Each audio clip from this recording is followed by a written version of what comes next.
अस्सलाम वालेकुम प्यारे बच्चों। आज 7 सितंबर बरोज़ मंगल ट्यूसडे। आज हम लोग वी शैल ओवरकम, ये जो सॉन्ग हम लोग कल पढ़े थे, आज इसका वर्कशॉप पार्ट, एक्सरसाइज पार्ट हम लोग देखेंगे। बच्चों कल हम लोग क्वेश्चन नंबर 1, 2 पढ़ चुके थे। क्वेश्चन नंबर 1 था सिंग द सॉन्ग, यानी कि गीत को गाइए। उसके बाद question number 2 column A column B हमें फिल करना था, वो भी हम लोग कल कर चुके थे। आज हम देखते हैं बच्चों question number 3। What is the question number 3? I read the question, all students listen very carefully and see in your textbook. Find out more about the civil rights movements in the USA. Use the internet to gather the information. बच्चों ये सवाल कहता है कि आप लोग internet की मदद से, यानी गूगल की मदद से, यूएसए में, अमेरिका में जो सिविल राइट मूवमेंट, जो अवामी तहरीक चलाई गई थी, उसके ताल्लुक से और ज़ायद मालूमात हासिल कीजिए। कल मैंने बताया था कि ये तहरीक 1854, तो वो बेटा सॉरी, वो तहरीक जो थी सन 1954 1954 टू 1968 तक ये सिविल राइट मूवमेंट, ये तहरीक चली थी बच्चों। समझ में आया? क्वेश्चन नंबर 4 यहाँ बोर्ड पर मैं लिखा हूँ। क्वेश्चन नंबर 4 देखेंगे। Find other inspiring songs associated with people's movement. You may list famous inspiring songs from your mother tongue Hindi. चौथा क्वेश्चन क्या है बच्चों कि हमें ऐसे अवामी गीत तलाश करना है जो अवामी तहरीक से जुड़े हुए हो, जो अवामी तहरीक से रिलेटेड हो। हमें ऐसे गीत तलाश करना है, चाहे वो हमारी मादरी ज़बान में हो या हिंदी ज़बान में हो। ऐसे गीत को हमें तलाश करके लिखना है। तो यहाँ पर बच्चों आप लोग देखेंगे बोर्ड पर कुछ ऐसे गीत मैं लिखा हूँ। जैसे एक गीत है, कदम कदम बढ़ाए जा, खुशी के गीत गाए जा, सर कटाने की तमन्ना अब हमारे दिल में है, झंडा ऊंचा रहे हमारा, ऐ मेरे वतन के लोगों जरा आंख में भर लो पानी। ये सब ऐसे गीत है बच्चों जो हमारे अंदर एक जोश, एक वलवला पैदा करता है। और ये ऐसे गीत अक्सर हम लोग 15 अगस्त, 26 जनवरी, 1 मई, ये हमारे जो कौम, ये दिन है हमारे, यौम आज़ादी के दिन, यौम जमहूरिया के दिन, इस दिन पर स्कूलों में और दूसरी जगह ऐसे अवामी प्रोग्राम में ये गीत को हम सुनते हैं बच्चों। ये सारे गीत सुनकर हमारे अंदर एक जोश और एक तहरीक पैदा होती है। ठीक है बच्चों। Next question, question number 5। Note that many times do is used to show emphasis. यहाँ क्या लिखा है? अक्सर हम लोग गौर करते हैं, डू वर्ड जो है ना बच्चों, डू यानी करना, जुमले में जोर देने के लिए इस्तेमाल होता है।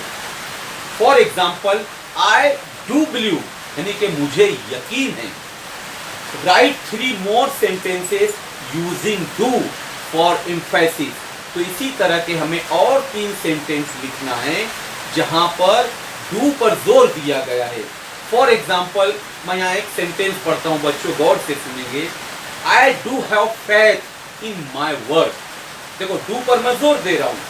I do have faith in my work, यानी मुझे अपने काम पर भरोसा है। Second sentence, you do look tired, यानी आप थके हुए नजर आ रहे हो। Third sentence, they do work hard, वो सख्त मेहनत करते हैं। समझ में आया बच्चों? इस तरह से हमको सेंटेंस लिखना है और डू को अंडरलाइन करना है। Next question, the word we shall overcome show firm resolve to do something. Read the pledge given in your textbook. हमारी बुक में, हमारी हर बुक में बच्चों शुरुआत में एक अहदनामा लिखा होता है, प्लेज लिखा होता है। हमको वो पढ़ना है। वो प्लेज हमें क्या दर्शाता है, क्या दिखाता है? मुस्तहकम बनो, मजबूत बनो, और कोई भी मामला को हल करने के लिए हमें क्या करना है, ऐसी सारी चीज़ें उसके अंदर लिखी है। तो हमारी बुक में जो प्लेज है, जो अहदनामा है, हमें वो पढ़ना है बच्चों। और आगे क्या लिखा है? Using your own ideas write a few sentences beginning with I shall, we shall. हमें कुछ ऐसे सेंटेंस लिखना है जिनकी शुरुआत आई शैल से हो या तो फिर वी शैल से हो बच्चों। फॉर एग्जाम्पल यहाँ पर देखेंगे कुछ सेंटेंसेस है, गौर करेंगे बच्चों और गौर से सुनेंगे। We shall find a way to success. अब ये जुमले की जो बिगिनिंग है, जो शुरुआत है, वी शैल से है। We shall find a way to success. हम कामयाबी के रास्ते तलाश करेंगे, तलाश कर लेंगे। सेकंड सेंटेंस है I shall break through all the hurdles. मैं तमाम कठिनाइयां और परेशानियों को तोड़ दूंगा, खत्म कर दूंगा। Third sentence we shall reach the top anyway. We shall reach the top anyway. हम बुलंदी पर हम कैसे भी पहुंच कर लेंगे। We shall reach the top anyway. हम हर हाल में बुलंदी पर पहुंच कर लेंगे, यानी हम हर हाल में कामयाब होंगे। इस तरह के सेंटेंसेस है बच्चों। अगर आप लोग बहुत ध्यान और तवज्जो से सुने हो तो इसको अपनी कॉपी में राइट करना, लिखना बच्चों। मैं यहाँ बोर्ड पर लिखकर ये तमाम आंसर्स के इमेजेस सेंड करूँगा, आप लोग उसे अपनी कॉपी में लिख लेना। Thank you.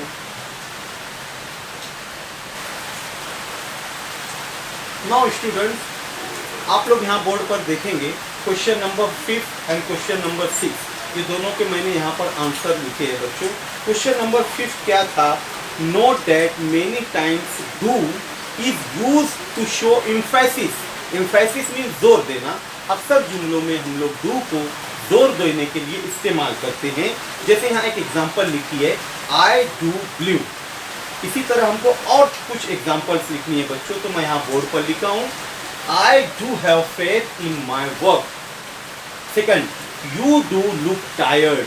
Third, they do work hard. ठीक है बच्चों, I do have faith in my work, इसका मतलब यानी मुझे अपने काम पर भरोसा है। यू डू लुक टायर्ड, आप थके हुए मालूम होते, आप थके हुए नजर आते हैं। दे डू वर्क हार्ड, वो सख्त मेहनत करते हैं। 6 क्वेश्चन क्या था बच्चों? आई शैल और वी शैल के शुरुआत से, यानी आई शैल और वी शैल से स्टार्ट करते हुए हमें कुछ सेंटेंस लिखना है, ये हमारा क्वेश्चन था। यहाँ मैं लिखा हूँ 3 सेंटेंस बच्चों। Number 1, we shall find a way to success. Second, I shall break through all the hurdles. Hurdles means तकालीफ, परेशानियां। We shall reach the top anyway. समझ में आया बच्चों? आप लोग इसका भी स्क्रीनशॉट ले लो और इसे अपनी अपनी कॉपी में लिखना है बच्चों। Okay, thank you.